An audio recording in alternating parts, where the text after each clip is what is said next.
Right, welcome to Witchpolice Radio. One thing I like to do every year, I like to try to do every year, is go to the Jazz Winnipeg Festival. I always intend to go to a million shows that are happening, especially the ones at the Cube Middle Market Square. And every year I end up going to like one or two, just because of life gets in the way and timing doesn't work out. And so I only went to one this year, and it was actually a performance by the guest on this episode, who has been on the show a few times over the past few years.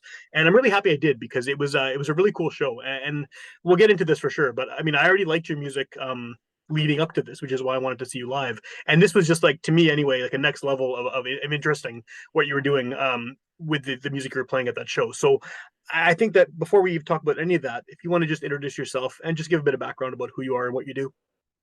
Sure. My name is Tetyana. I'm a musician. I play drums. Um, I went to school. I did the thing. I learned some stuff, and now I'm trying to figure out what I actually want to be doing music-wise and where I see myself. So Sure. that's what I'm at. Sure. Well, I guess maybe for a starting point, I mean, the last couple times I've talked to you, you were sort of all over the place. I mean, you were in Europe, you were here in Winnipeg, you were kind of bouncing all over the place. But it seems like over the past few months you've been playing a lot of shows locally here in Winnipeg. Are you back for like a stretch or permanently, or what's sort of the plan there? Yeah, I'm back for a stretch. I've been back since October, and it was a little bit hard coming back, especially coming back right into the winter. Um, so I was kind of I kept it on the down low and just saw a few friends and tried to keep my distance a little bit away from the music. Yeah. But then yeah, I felt that I did miss the music in Winnipeg and the musicians in Winnipeg, so I slowly started to go to jams and meet my friends and everybody in the community and kind of got back to what I was doing before I left. Um, yeah, and we'll see how long I stick around. I don't have any specific plans right now. Yeah. So Yeah, well, that makes sense too. I mean, I think the first time we talked, you were in Spain. I think you were still in school, or you were just finishing up school, or something then too, right? So now like you said, you've done the school thing, and now you have to figure out what happens next. But like I was saying, I saw you play live at the Cube, and I've had you on the show before. I have your record. I really like it. The previous one, and I generally enjoy what you do musically. But this one it was different. It was so much heavier and more kind of aggressive, and I really enjoyed it. So, is that sort of a direction that you're going, or is that just sort of how that show turned out? Because it was not what I expected, but it was in a very good way. yeah, absolutely. It's an interesting question. I really appreciate. Thank you so much for listening and for coming to the show. That's super important. Especially when you show up to the show expecting something and then you're like, "Whoa, this is not what I was expecting." Yeah, yeah, Um, um, yeah, essentially with this new EP that's coming out soon, that took a different direction, and I think we talked briefly about that direction before, the electronic yeah. direction, the kind of like in the box production mindset direction. So that's what the EP is.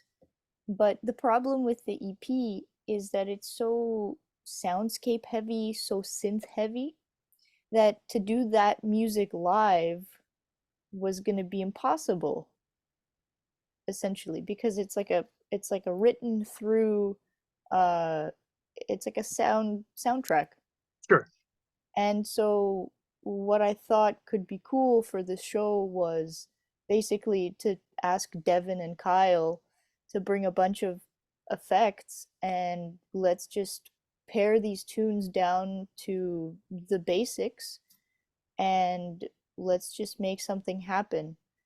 And yeah, maybe there's some like internal anger happening also that I feel like I need to play a little bit louder or like lean into stuff more. But but that was also thinking back now, like that was definitely my childhood. Like I listened to a lot of heavier music as a Yeah. child because of my dad specifically. Um even my mom, like my mom loves AC/DC. Not that that's heavy, but like, you It's know, heavier than heavier, maybe what you might yeah. expect. Yeah, yeah. So, but definitely like one of my favorite bands is Primus. I Okay. love Primus, and when they were here, I think they were here last year. Yeah. At the bird, I right? went, yeah, I went with my dad, and it was an amazing concert. It was great. I love Les Claypool and his ideas and the textures and everything. So I think some of that stuff, like we if we think about life as a circle, I think I'm coming back around on the circle to my roots, Yeah. my musical things that I enjoyed as a child and the sounds that I enjoyed, which is a little bit weird since it's getting heavier and I'm telling you that these are things I enjoyed as a child. I understand it's a little bit weird, but yeah, I'm like we put distortion on the bass for that show. Kyle had a whole pedal board of stuff. Devin also like put a bunch of other effects on his bass, and it was just a lot of fun. I love texture. I think I'm in headed in a direction of texture rather than genre. Yeah. And for the drums as well, like I there's one cymbal that like broke, and then my dad cut it a little bit more and fixed it, and now it sounds super trashy but super cool. Yeah, that's Uh, awesome. so like just trying things out, and for that type of situation, maybe like tuning the drums differently or adding things to the drums that will change the tone and the sounds, and thinking about things like, okay, maybe it's time for me to get a drum pad so I can put some samples on it Yeah, yeah. to have some like serious effects, so I can just trigger whatever I want for these shows, because there's something special about a trio. I love the trio format, but then it's very limiting as to the amount of things you can do. Sure. So it's a little bit of a, you have to choose. Well, I think that what I liked about that show, I mean, the overdriven bass for sure was like a huge when I kind of that started and that was happening. I was telling my kids, I'm like, hey, check this out, that bass is awesome. But that it really kind of gave me a vibe. Like I always feel like jazz and punk rock, although sonically they don't have a lot in common, there's a lot of kind of there's a lot of like feeling behind it that's in common because it can be extremely raw and extremely kind of like fast and on the fly and that kind of the improvisational nature of it. And I think that a lot of people take jazz the complete opposite direction sonically and make it very mellow and very chill. And there's this potential to just have that kind of in your face rawness to it that you don't hear. I don't think I hear enough. And that was what I got out of that set. It was like that kind of like present. You're like really there, really just pounding the shit out of everything in a very musical way rather than just making noise, right? Yeah, and actually, yeah, it's a very good point, Sam. Like the rawness of jazz and the mellowification of it. Yeah, I guess probably a word. Um, I don't know, We'll assume but it is a word. Yeah, yeah, but for example, John Coltrane, that band was amazing all the time, and that was like top level, lots of stuff, very raw, really loud actually. um like people who had the chance to see John Coltrane live said it was a crazy experience I bet. because it was just, like one song was 18 minutes long, and there was so much development and energy and dynamic change. um yeah, it's also like totally a jazz thing, and it's like um I think I think if you dig deep, I think you know that's what happens. You have to have the fluctuations. It's just like life. Yeah, If you dig deep, life is not like this and mellow and nice and like a little bit, no, it's like all over the place. yeah. And Well, if you're creating something emotionally too, that's going to naturally happen, right? You're not going to hopefully not going to stay at an even keel the whole time because yeah, life isn't like that. yeah, so I don't know. I don't know how to answer your question, but I'm definitely at a crossroads where I do much prefer to, for example, listen to some heavier music or more raw Yeah. and experimental music rather than something very academic and very precise. That's interesting. Yeah, yeah. Is that Yeah. has that something that's sort of developed since you finished, since you've left kind of the academic world? Have you been more sort of drawn towards that kind of stuff once you finished your, university education and all that, or was that always present? Um, I think this is something new in a way, but it's something that's existed always. Yeah, Um, Sometimes in school, uh, it's like a very focused situation, right? So you're told what you should learn, you're told what you should be listening to. Um, and it's kind of weird because music is an art, and art is, it depends who you're talking to. Someone will think this is amazing, someone will think this yeah, sucks. But in music school, it's like, no, you have to listen to this. It doesn't matter if you want to listen to something else. It's part of the curriculum. This is what we do here. And so there is a little bit um, of that like sheltering from everything else, and a little bit of shame also. So, like if you walk into the music school with a t-shirt, you know, that's not a jazz t-shirt, you might get some looks, you right. know. Which Um, which is weird because there's so many genres of music that draw from jazz and that have jazz elements that obviously like those musicians have been influenced by and probably even been jazz students at one point in their lives anyway. yeah, absolutely. And that was a joke. Like you can For wear sure. Yeah, whatever yeah, t-shirt, but there's definitely like about the listening. Like if you're not listening to jazz all the time, then you're not a jazz musician. That's kind of the school mentality. yeah. But but then you think about people like Brad Meldau, for example, who does a bunch of covers of Radiohead and the Beatles, and you know, and he's a jazz musician. But he also like he recorded with Chris Thile, Chris Thiele. I don't remember how to pronounce his last name. The mandolin Okay, player, okay. um, who's like a folk musician, you know. So Brad Meldo is one of those people who's all over the place, and yeah, like some jazz people don't like him because of that, but other jazz people love Brad Meldo because he's flexible. Right. um yeah. I guess it's like anything else, right? People are focused on keeping something pure, and they don't want anyone to deviate from what's been established as the sound. And I get it too. I mean, there's definitely bands that I listened to when I was younger, and then I hear new people, being influenced by the same stuff, but they're doing it different. It's like I don't like it as much, but that's what needs to happen. You need to have someone taking those old sounds and adding new things to them and developing, and that's how you get new styles of music, and it's how you don't just get stuck in nostalgia land forever. Yeah, absolutely. And there's something freeing about trying to like shed labels.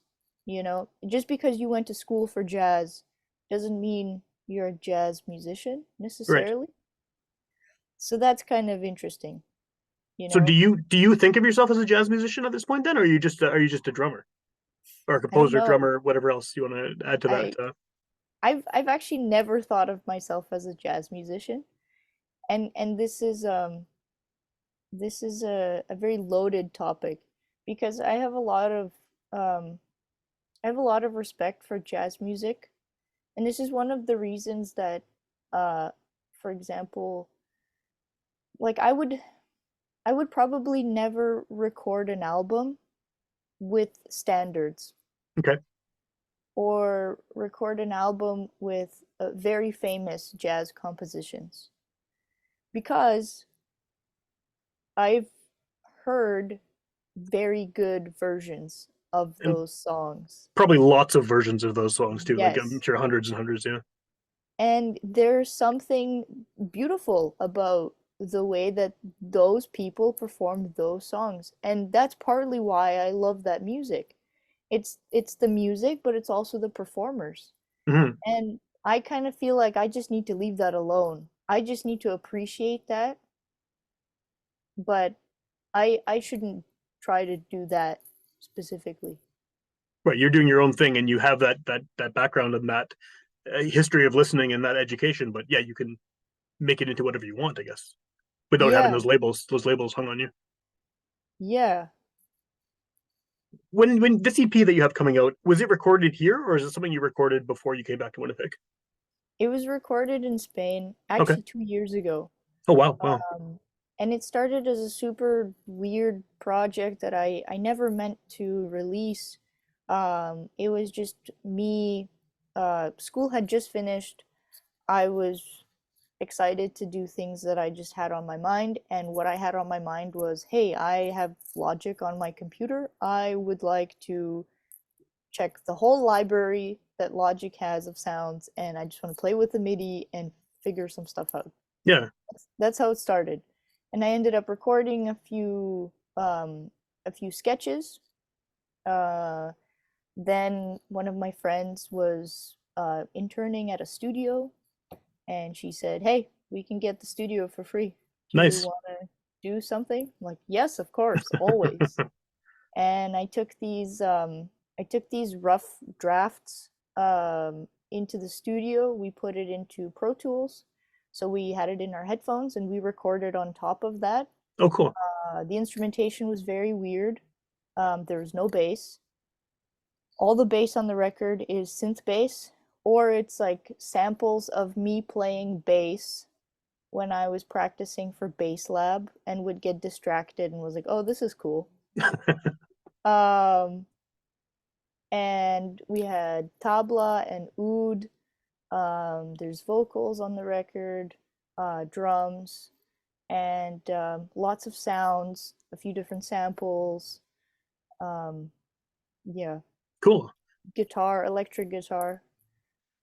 So that, I mean, just to go back to the show I saw you play, I mean, that was with a trio. That was with a very considerably more limited group of instruments, even though all the effects were there for the bass and everything, all the pedals and stuff. But so is this? I mean, I guess maybe the question is, what is your sound then? Because I mean, that record is going to be different, obviously, very different than what was heard at the show, which is different from your previous record and so on. So I mean, like, I'm excited to hear this new record, but what is it? What should people expect from this one? I mean, if they've heard your last release, or maybe they've seen you live in one of the various versions of a band that you play with. Well, I I have to say I'm sorry. That's what I have to say. Because I've been trying to classify this EP Okay, um, for release purposes, just trying to figure out what I can call this genre that this EP is. And so far, I've come up with psychedelic jazz rock, okay, okay. um, electronic, also in brackets. That would be the EP. And yeah, the live show, I don't know. I'm trying to find the happy medium now between, because like in the first record there were effects on the bass, Sure. right? There were effects on the guitars. There were some of that heavy stuff in the first record that is playable live. And then there's a few things on this EP that's playable live. So now I think I'm trying to kind of taper the sound, Okay. so coming from here and kind of Meeting in the focusing middle, in, yeah, focusing in on something, whatever that something may whatever be. that is. Yeah, yeah. So while you're in town, are you planning on like once this gets released, are you planning on playing any kind of release show or anything for it? Like, are you going to be performing the material on this EP live with whatever instrumentation you happen to have at the time? um I'm not sure yet, because it would have to be thought through and really to figure it out, because I don't know any tabla players in town, Yeah, so that, yeah, you have an oud on there and stuff. Yeah, that's yeah. it's yeah, yeah. So there's just some things that we can't really do, so it would have to be like another adaptation. um but let's see, it would be fun to play a show. But I think I just don't have patience. I think as soon as something is out, I'm like, okay, next thing. Yeah, yeah. Let's write the next thing. That's a good way to be, though. I think is not to. I mean, I know that like there's the whole music industry expectations of spending all this time promoting Yeah. and touring and all on one release for months and months and months and years afterwards. But I think there is definitely something to be said for just this is done, put it aside, what's next, and then keep moving. I think a lot of bands that I like do that. It doesn't always work. Like sometimes the next thing will be maybe not what people expect, but I think there's definitely a benefit to just continually moving forward. Well, there's definitely like a creative routine that's very healthy. Like cleaning the pipes, the creative Yeah, pipes.